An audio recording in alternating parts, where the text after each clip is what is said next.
গেছিস, এখন কি মেয়ে মানুষের মুখ থেকে তোদের গালি শুনতে হবে? অবশেষে ভারতে গ্রেপ্তার শরীফ ওসমান হাদি হত্যা মামলার প্রধান দুই আসামি। সেদেশেই রিমান্ড, তারপর খবর তাদেরকে বাংলাদেশে পাঠানোর প্রক্রিয়া শুরু হয়ে গেছে। অপরদিকে শুরু হয়ে গেছে এই গ্রেপ্তার ইস্যু নিয়ে নানান কাঁটাছেঁড়া। প্রশ্ন উঠেছে, হঠাৎ হাদির খুনিদের কেন ফেরত দিচ্ছে ভারত? আওয়ামী লীগের বিরুদ্ধে গিয়ে এত বড় ঘটনা ঘটাবে ভারত? খোদ হাদির সমর্থকরাও বোধহয় বিশ্বাস করতে পারছেন না। কি চলছে আসলে ভারতের মনে? শেখ হাসিনাকেও কি তাহলে ফেরত পাঠাবে ভারত? 12 ডিসেম্বর ঢাকার পল্টনের বক্স কালভার্ট রোডের জুম্মার নামাজ শেষে নির্বাচনী গণসংযোগ করার সময় চলন্ত অটোরিকশায় ইনকিলাব মঞ্চের মুখপাত্র শরীফ ওসমান হাদিকে খুব কাছ থেকে গুলি করে হত্যার ঘটনাটি সারা দেশকে নাড়িয়ে দিয়েছিল। গুরুতর আহত হাদি 18 ডিসেম্বর সিঙ্গাপুরের একটি হাসপাতালে চিকিৎসাধীন অবস্থায় মারা যান। সেই হত্যাকাণ্ডের পর থেকে হাদির সমর্থকরা রাজপথে প্রতিনিয়ত সরব ছিলেন ন্যায় বিচারের দাবিতে। কিন্তু অবাক করার বিষয় হলো, ঘটনার প্রায় 3 মাস পর ভারতের পশ্চিমবঙ্গের বনগাঁ সীমান্ত থেকে যখন হাদি হত্যার মূল শুটার ফয়সাল করিম মাসুদ এবং তার সহযোগী আলমগীর হোসেনকে গ্রেপ্তার করা হলো, তখন হাদির অনুসারীদের মধ্যে খুব একটা উল্লাস দেখা যাচ্ছে না। সামাজিক যোগাযোগ মাধ্যমগুলোতে ইনকিলাব মঞ্চের সমর্থকদের প্রতিক্রিয়া বেশ ঠান্ডা এবং অনেকটাই নিষ্প্রভ। অনেকেই অভিযোগ করছেন, খুনিদের ধরা পড়ার খবরে যতটা স্বস্তি এবং আনন্দ প্রকাশ করার কথা ছিল তা কেন যেন সম্পূর্ণ অনুপস্থিত। দীর্ঘদিনের কাঙ্ক্ষিত একটি খবর আসার পরেও এই নীরবতা সাধারণ মানুষ থেকে শুরু করে রাজনৈতিক বিশ্লেষকদেরও ভাবিয়ে তুলেছে। অবশ্য এই গ্রেপ্তারের পেছনে বাংলাদেশের প্রতিরক্ষা গোয়েন্দা সংস্থা ডিজিএফআই এর একটি বড় ভূমিকা রয়েছে বলে গণমাধ্যমে খবর বেরিয়েছে। জানা গেছে, সম্প্রতি ডিজিএফআই এর নবনিযুক্ত মহাপরিচালক ভারত সফর করেন এবং সেখানে তিনি সুস্পষ্ট গোয়েন্দা তথ্য সরবরাহ করে আসামিদের গ্রেপ্তারের জন্য জোরালো চাপ দেন। ফলশ্রুতিতে পশ্চিমবঙ্গ পুলিশের স্পেশাল টাস্ক ফোর্স বা এসটিএফ গত 7 এবং 8 মার্চের মধ্যবর্তী রাতে অভিযান চালিয়ে এই দুই আসামিকে গ্রেপ্তার করে। আপাত দৃষ্টিতে এটি দুই দেশের গোয়েন্দা এবং আইনশৃঙ্খলা রক্ষাকারী বাহিনীর একটি বড় সাফল্য। কিন্তু বিশ্লেষকরা বলছেন, এই সফলতার নেপথ্যেও রয়েছে রাজনীতির এক গভীর ও জটিল অঙ্ক। বর্তমান রাজনৈতিক প্রেক্ষাপটে বিএনপি সরকারকে মসনদ থেকে নামানোর বা অন্তত বেকায়দায় ফেলার অন্যতম বড় একটি হাতিয়ার বা ইস্যু হয়ে উঠেছিল এই শরীফ ওসমান হাদি হত্যাকাণ্ড। হাদির খুনিরা ধরা না পড়লে এই ইস্যুকে পুঁজি করে সরকারের বিরুদ্ধে জনমত গড়ে তোলা যেত, রাজপথ উত্তপ্ত করে তোলা যেত। কিন্তু হঠাৎ করেই ভারতের তরফ থেকে খুনিদের গ্রেপ্তার এবং তাদের বাংলাদেশে ফেরত পাঠানোর প্রক্রিয়া শুরু হওয়ার বিষয়টি পুরো দৃশ্যপট একেবারে বদলে দিয়েছে। রাজনৈতিক মহলে কান পাতলেই এখন শোনা যাচ্ছে এক ভিন্ন তত্ত্ব।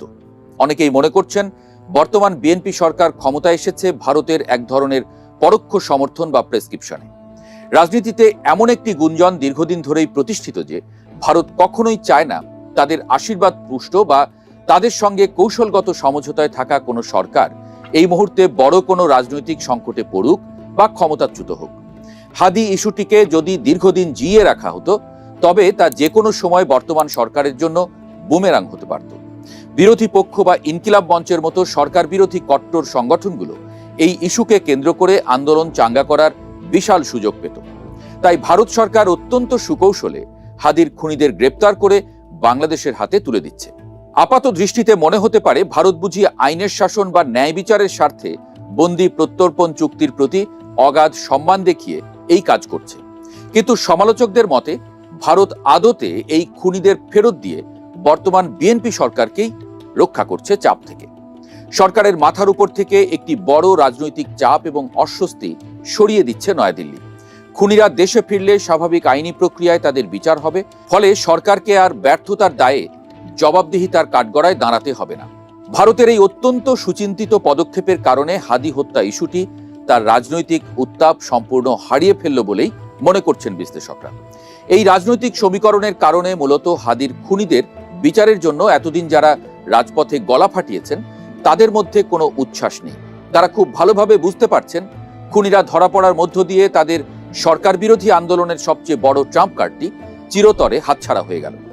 এখন আর হাদি ইস্যুকে সামনে রেখে নতুন করে কোনো বড় জমায়েত বা রাজপথ গরম করার সুযোগ তাদের সামনে অবশিষ্ট নেই।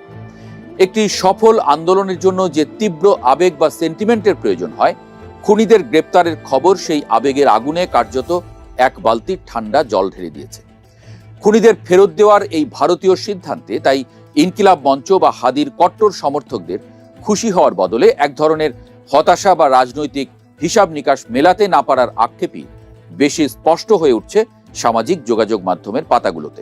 তবে হাদির খুনিদের ফেরত দেওয়ার এই চাঞ্চল্যকর ঘটনা আরেকটি অনেক বড় এবং গুরুত্বপূর্ণ প্রশ্নকে সামনে নিয়ে এসেছে, যা নিয়ে এখন সারা দেশ জুড়ে চায়ের কাপ থেকে শুরু করে রাজনৈতিক টকশোগুলোতেও তুমুল ঝড় উঠেছে।